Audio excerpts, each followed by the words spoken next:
Hi, consumers. I'm Carl, the author of Salesman's Tricks Exposed. After decades of mastering the art of persuasion in the trenches of the sales industry, I'm now sharing those strategies to level the playing field between consumer and salesperson.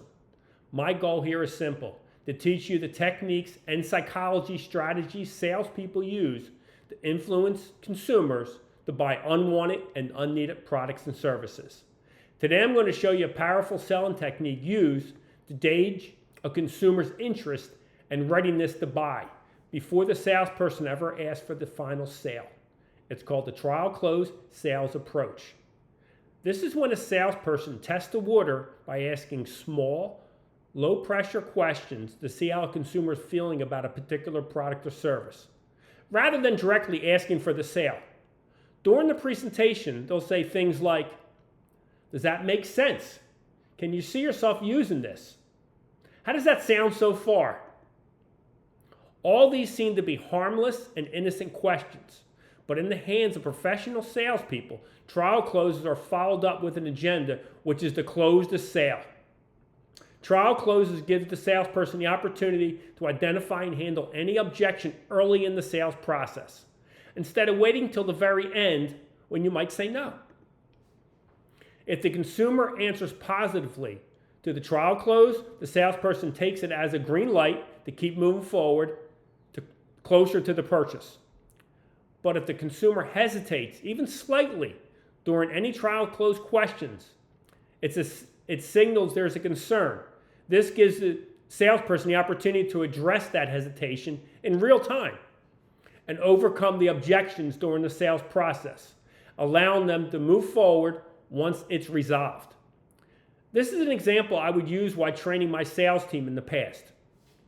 Imagine you're walking through a submarine. You start at the stern. That's the very beginning of the sales presentation. The salesperson's goal is to reach the bow, which represents the close of the sale. Now here's the key. Submarines are divided into multiple compartments. In between each compartment is a bulkhead. Before someone can move forward in the submarine, they must completely seal off the bulkhead before moving forward to the next bulkhead where the water will rush in. Let me explain to you how trial close questions during a sales presentation is similar to walking through a submarine. Each trial close a salesperson asks a consumer is like sealing off a bulkhead, preventing objections from resurfacing during the final close. The answer to a trial close question checks whether the consumer is ready to move forward with the presentation. If the trial close fails, the salesperson stays at that part of the sale, that bulkhead, until the particular objection is fully addressed. Every trial close seals off potential objections, ensuring that by the time they reach the final close, making the sale watertight with no surprises or objections left to sabotage the final close.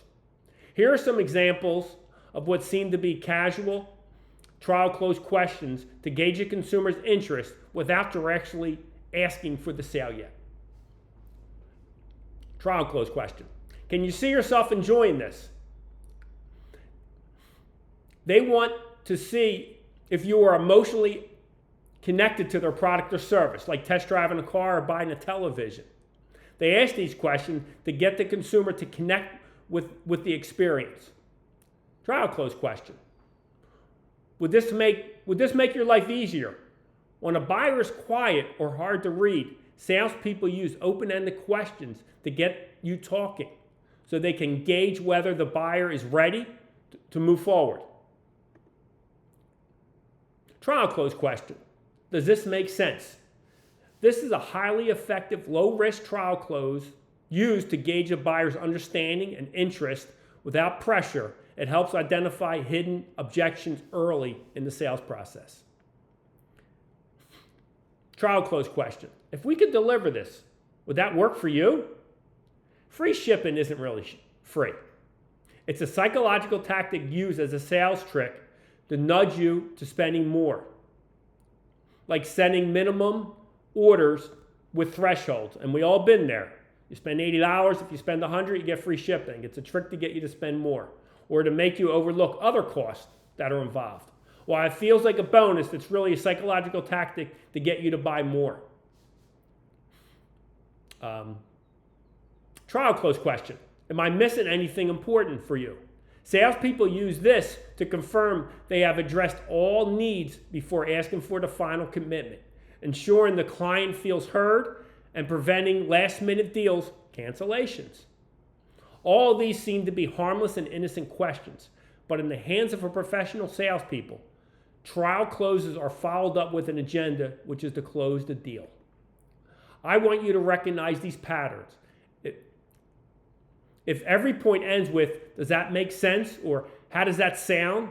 This is a chain of trial close leading to the final push. Consumers, salespeople are trained and study the ABCs of sales, which is to always be closing. The ABCs of sales is referred to as trial closes. Trial closes are basically all the yes answers building or stacking up on each other. The more yes answers salespeople get from the consumer, the easier it is for the close of the sale. Salespeople use trial closes to know exactly where the consumer is during the buying process. Trial closes ensure every consumer's objection is completely handled, like sealing a bulkhead in a submarine before advancing to the final sale. Awareness of these sales strategies gives you the advantage. It helps you make more confident purchasing decisions and avoid buyer's remorse. The reason I'm bringing awareness to these sales tricks is simple. With the unlimited information at our fingertips about scams, fraud, you think consumers would be safer than ever, but they're not. In fact, consumers are still losing billions of dollars each year to scams, fraud, and high-pressure sales tactics. Remember, sales professionals are trained and equipped with an entire arsenal of tools. Consumers need them too. This is why I created the walk-away sales approach, to counter all their sales tricks. It's simple. When in doubt, walk away. That's what I do.